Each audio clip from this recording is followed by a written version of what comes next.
Hello friends, हाजिर हैं हम एक और नई स्टोरी के साथ में। एक गांव में एक बहुत ही ज्ञानी पंडित रहता था। एक दिन वह अपने बचपन के दोस्त से मिलने के लिए दूसरे गांव में जा रहा था। उसका वह दोस्त बचपन से ही गूंगा और एक पैर से अपाहिज था। उस पंडित के गांव से उसके दोस्त का घर काफ़ी दूरी पर था। वहां जाने के लिए बीच बीच में कई सारे छोटे छोटे गांव पड़ते थे। पंडित रास्ते में अपनी धुन में चला जा रहा था। चलते चलते उसकी मुलाकात एक व्यक्ति से होती है। वह भी पंडित के साथ चलने लगता है। उस आदमी को देख कर के पंडित बहुत खुश हो जाता है। उसने सोचा, चलो अच्छा हुआ, साथ साथ चलने से उसका सफ़र आसानी से कट जाएगा। बात की शुरुआत करने के लिए उस पंडित ने उस व्यक्ति से उसका नाम पूछा तो उसने अपना नाम धर्मराज बताया। पंडित को यह नाम कुछ अजीब सा लगा, लेकिन उसने नाम के विषय में कुछ और पूछना उचित नहीं समझा। दोनों धीरे धीरे साथ में चल रहे थे। तभी रास्ते में एक गांव आता है। गांव का प्रवेश द्वार आते ही धर्मराज ने पंडित से कहा, तुम आगे चलो, मुझे इस गांव में काम है, मैं तुमसे आगे मिलता हूँ। पंडित ने कहा, ठीक है। वह आगे रास्ते में चल देता है। कुछ देर बाद उस गांव में खबर फैली कि एक व्यक्ति को सांड ने अपनी सींग में फंसाकर मार दिया है। जैसे ही सांड ने उस व्यक्ति को मारा, ठीक कुछ ही देर में धर्मराज पंडित के पास आ गया।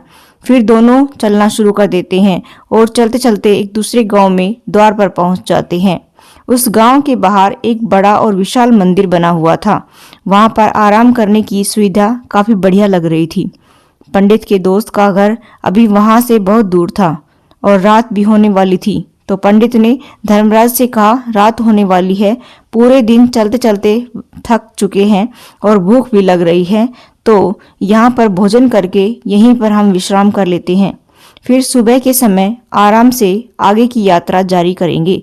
धर्मराज ने कहा, ठीक है, मुझे इस गांव में किसी को कुछ जरूरी सामान देने जाना है। तुम भोजन करके आराम करो, मैं बाद में आकर भोजन कर लूंगा। इतना कहकर वह वहां से चला जाता है। लेकिन उसके जाते ही कुछ ही देर बाद धुआं उठता हुआ दिखाई देता है और देखते ही देखते पूरे गांव में आग लग जाती है। पंडित ने हैरानी से सोचा कि यह धर्मराज जहां भी जाता है वहां कोई न कोई अनहोनी जरूर हो जाती है, कुछ तो गड़बड़ है इस व्यक्ति में। लेकिन पंडित ने रात्रि में धर्मराज से कुछ भी पूछना उचित नहीं समझा। सुबह होते ही फिर दोनों फिर से अपनी यात्रा शुरू कर देते हैं। कुछ देर चलने के बाद रास्ते में फिर से एक गांव आता है। धर्मराज ने फिर पंडित से कहा, आप आगे चलिए, मुझे इस गांव में अपने मित्र से मिलने जाना है, मैं अपने दोस्त से मिलने के बाद आगे रास्ते में मिलूंगा। यह कहकर धर्मराज वहां से चला गया। लेकिन पंडित इस बार आगे नहीं गया, वहीं खड़ा होकर के धर्मराज को देखता रहा कि वह कहाँ जा रहा है और क्या करता है। तभी थोड़ी देर बाद लोगों की आवाज सुनाई देने लगी कि एक व्यक्ति को सांप ने काट लिया है और उसकी मृत्यु हो गई है। ठीक उसी समय धर्मराज फिर पंडित के पास पहुंच गया, लेकिन इस बार पंडित से रहा नहीं गया। उसने धर्मराज से पूछ ही लिया कि तुम जिस भी गांव में जाते हो वहां कोई न कोई अनहोनी जरूर हो जाती है, क्या तुम मुझे बता सकते हो यह ऐसा क्यों हो रहा है? धर्मराज ने कहा, पंडित जी, आप तो मुझे बहुत ज्ञानी मालूम पड़ते थे, इसलिए मैं आपके साथ चलने लगा था, क्योंकि ज्ञानियों का साथ बहुत अच्छा होता है, परंतु आप अभी तक समझ नहीं पाए कि मैं कौन हूँ। पंडित ने कहा, मैं समझ गया हूँ, लेकिन मुझे कुछ शंका है। अगर आप ही अपना उपयुक्त परिचय दे दे तो मेरे लिए आसानी होगी। तब धर्मराज ने जवाब दिया कि मैं यमदूत हूँ और यमराज की आज्ञा से उन लोगों के प्राण हरण करता हूँ जिनकी उम्र पूरी हो चुकी है। हालांकि पंडित को पहले से ही इस बात की आशंका थी, फिर भी धर्मराज के मुंह से ये बातें सुनकर के वह घबरा गया। लेकिन वह हिम्मत करके पूछता ही है कि अगर तुम सच में यमदूत हो तो मुझे बताओ, अगली मृत्यु किसकी है? धर्मराज ने जवाब दिया, अगली मृत्यु तुम्हारे उसी मित्र की है जिससे तुम मिलने के जा रहे हो। उसकी मृत्यु का कारण भी तुम ही बनोगे। यह बात सुनकर पंडित सहम गया और सोच में पड़ गया कि अगर सच में यह धर्मराज यमदूत हुआ तो उसकी बात भी सच होगी और उसके कारण मेरे बचपन की सबसे अच्छे मित्र की मृत्यु हो जाएगी। तो सबसे अच्छा तो यही होगा कि मैं अपने मित्र से मिलने ही ना जाऊं, कम से कम मैं उसकी मृत्यु का कारण तो नहीं बनूंगा। धर्मराज ने मुस्कुराते हुए कहा, तुम जो सोच रहे हो वह सब मुझे पता है, मगर तुम्हारे अपने मित्र से मिलने न जाने से नियति नहीं बदल जाएगी। तुम्हारे मित्र की मृत्यु तो निश्चित है, वह अगले कुछ ही पलों में घटित होने वाली है। महाकाल के मुंह से ऐसी बातें सुनकर के पंडित को झटका लगा, क्योंकि महाकाल ने पंडित के मन की बातें पहचान ली, जो कि एक सामान्य व्यक्ति के लिए संभव नहीं है। अब पंडित को विश्वास हो गया कि यह धर्मराज सचमुच में यमदूत ही है। जब पंडित को यह पूर्ण विश्वास हो गया कि धर्मराज जी यमदूत है, तो वह घबरा गया। वह अपने मित्र की मृत्यु का कारण नहीं बनना चाहता था, इसलिए वह पलटकर अपने गांव की तरफ वापस जाने लगा। लेकिन जैसे ही पंडित वापस जाने के लिए मुड़ा, उसने देखा कि उसका मित्र तेजी से उसकी तरफ चला आ रहा था, जो कि पंडित को देख करके अत्यंत प्रसन्न दिखाई पड़ रहा था। अपने मित्र के आने की गति को देख करके पंडित को ऐसा लगा कि जैसे उसका मित्र काफी देर से उसका ही पीछा कर रहा है। लेकिन वह बचपन से ही गूंगा था और एक पैर से लंगड़ा था, इसलिए ना तो वह पंडित को आवाज दे करके रोक पाया था और न ही उस वक्त पहुंच रहा था। धर्मराज के मुख से ऐसी बातें सुनकर के पंडित को झटका लगा, क्योंकि धर्मराज ने पंडित के मन की बातें पढ़ ली थी, जो कि एक सामान्य व्यक्ति के लिए संभव नहीं है। अब पंडित को विश्वास हो गया कि यह धर्मराज सचमुच में यमदूत ही है। जब पंडित को यह पूर्ण विश्वास हो गया कि धर्मराज ही यमदूत है, तो घबरा गया और अपने मित्र की मृत्यु का कारण नहीं बनना चाहता था, इसलिए वह पलटकर अपने गाँव की तरफ वापिस जाने लगा। लेकिन जैसे ही पंडित वापिस जाने के लिए मुड़ा, उसने देखा कि उसका मित्र तेजी से उसकी तरफ चला आ रहा है, जो कि पंडित को देख करके अत्यंत प्रसन्न दिखाई पड़ रहा था। अपने मित्र के आने की गति को देख करके पंडित को ऐसा लगा जैसे उसका मित्र काफी देर से ही उसका पीछा कर रहा है। लेकिन वह बचपन से ही गूंगा था, पैर से लंगड़ा भी था, इसलिए ना तो वह पंडित को आवाज देकर रोक पाया, न ही उस तक पहुंच रहा था। लेकिन जैसे ही वह पंडित के पास पहुंचा, अचानक ही जमीन पर गिर पड़ा। उसकी मृत्यु हो गई। पंडित हक्का बक्का होकर के धर्मराज की ओर देखने लगा। जैसे ही वह पूछना चाह रहा था कि आखिर क्या हुआ, धर्मराज पंडित के मन में उठे रहे प्रश्नों को समझ गया और बोला, तुम्हारे मित्र ने पिछले गांव में ही तुम्हें देख लिया और वहां से ही तुम्हारा पीछा कर रहा था, लेकिन गूंगा और लंगड़ा होने की वजह से वह तुम तक नहीं पहुंच पाया। उसने अपनी पूरी ताकत लगा करके तुम तक पहुंचने का प्रयास किया, लेकिन बुढ़ापे में बचपन जैसी ताकत नहीं होती, इसलिए हार्ट अटैक के कारण उसकी मृत्यु हो गई। लेकिन क्योंकि वह तुमसे मिलने के लिए अपनी सीमाओं को तोड़ करके तुम्हारे पीछे भाग रहा था, इसलिए अपने मित्र की मृत्यु का कारण भी तुम ही कहलाओगे। अब पंडित को पुनः विश्वास हो गया कि धर्मराज एक यमदूत है। उसका कार्य जीवों के प्राण हरना है। लेकिन पंडित जी एक ज्ञानी व्यक्ति था। वह यह जानता था कि मृत्यु पर किसी का वश नहीं है, सबको एक न एक दिन मरना ही है। यही सोच करके उसने अपने आप को संभाल लिया। लेकिन अचानक ही पंडित के मन में अपनी मृत्यु के बारे में जानने की इच्छा हुई, इसलिए उसने धर्मराज से पूछा कि जब मृत्यु मेरे दोस्त की होनी थी, तो तुम शुरू से ही मेरे साथ क्यों चल रहे थे?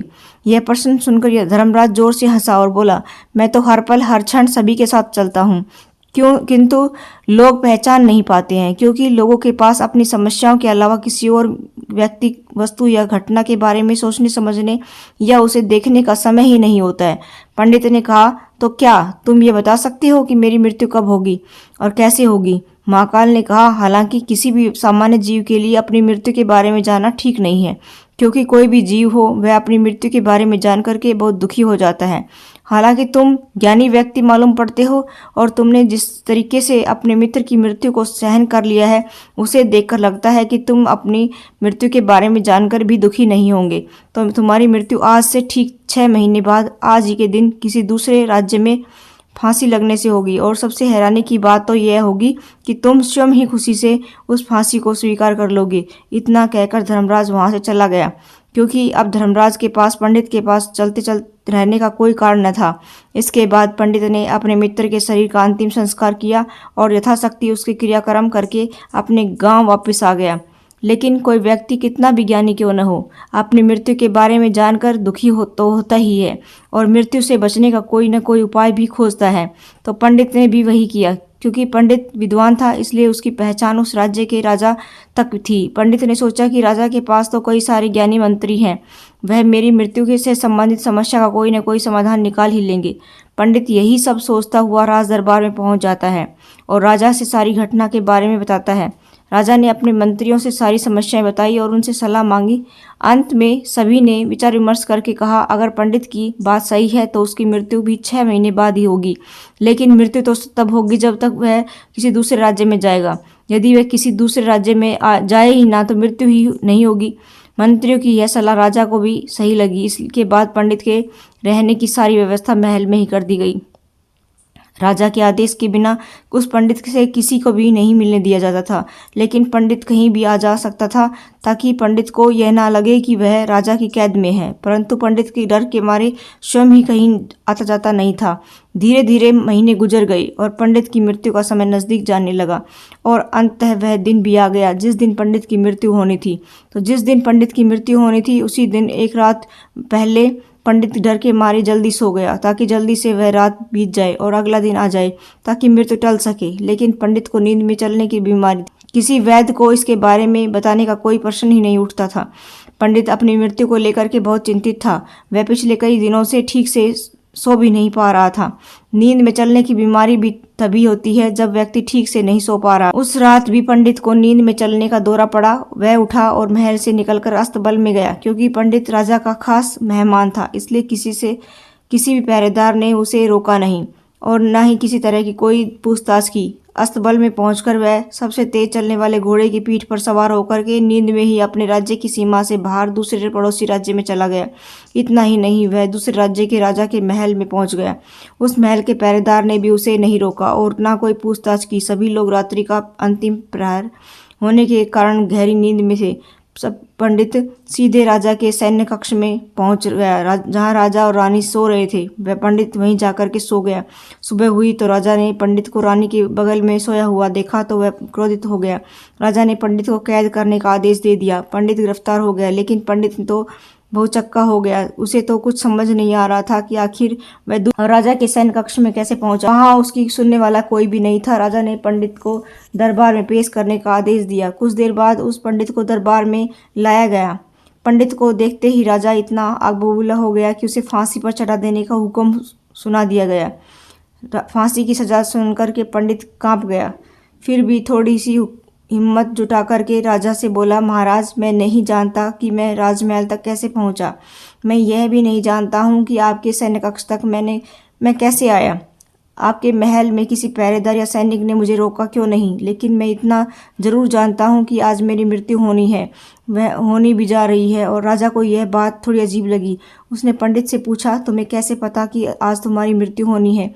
राजा के इस प्रश्न के जवाब में पंडित ने पिछले 6 महीने का सारा वाक्य राजा को सुना दिया और बोला, महाराज, मेरा क्या किसी भी सामान्य व्यक्ति में इतना साहस नहीं कि वह राजा के सैन्य कक्ष में राजा की उपस्थिति में रानी के साथ सो जाए। राजा को पंडित की बात में थोड़ा सा तर्क दिखाई पड़ा, परंतु उसने सोचा कि यह मृत्यु से बचने के लिए धर्मराज और उसके द्वारा अपनी मृत्यु की भविष्यवाणी की कहानी बना रहा है। इसलिए राजा ने पंडित से कहा, यदि तुम्हारी बात सत्य है और आज यह तुम्हारी मृत्यु का दिन है, तो जैसा कि यमदूत धर्मराज ने तुमसे कहा था, तो आज तुम्हारी मृत्यु का कारण मैं नहीं बनूंगा। लेकिन यदि तुम्हारी बात झूठी निकली तो निश्चित ही आज तुम्हारी मृत्यु का दिन होगा। क्योंकि जिस राज्य से पंडित आया था उस राज्य का राजा इस राजा का मित्र था। इसलिए इस राजा ने तुरंत अपने कुछ सैनिकों को पड़ोसी राजा के पास भेज करके पंडित की बात की सत्यता का प्रमाण मांगा।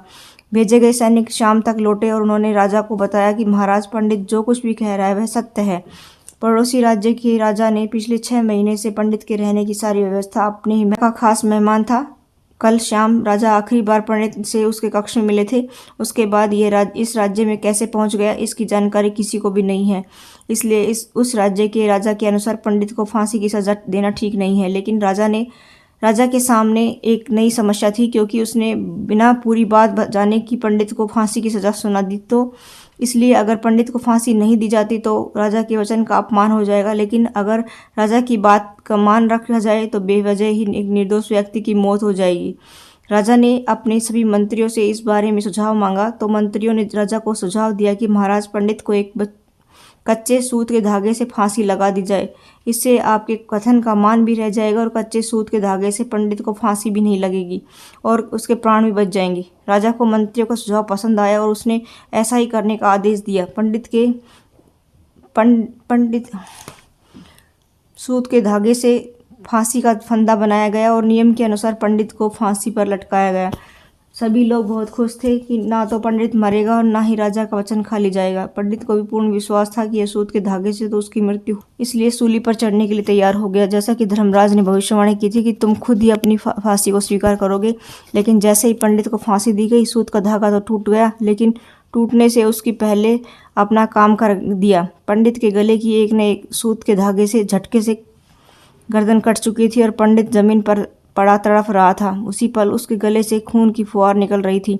देखते देखते पंडित का शरीर पूरी तरह से शांत हो गया। सभी लोग आश्चर्यचकित थे। पंडित को मरता हुआ देख किसी को विश्वास नहीं हो रहा था। आज के लिए बस इतना ही। Thanks for watching.